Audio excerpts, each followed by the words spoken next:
are you available to talk to people to mentor them as well? Most definitely. Most definitely. It's something that I enjoy doing, especially young Haitian ladies, young Haitian girls who may be trying to figure themselves out, trying to understand themselves.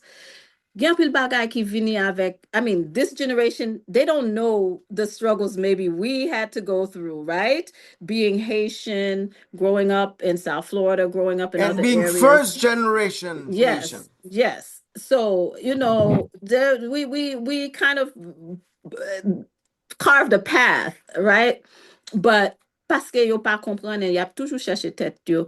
And I think it's important that I reach back and mentor. So that's something that's very important to me, and I try to mentor as much as I can. Thank And it you. was I'll nice see you meeting all on you. Sunday. See you all on Sunday.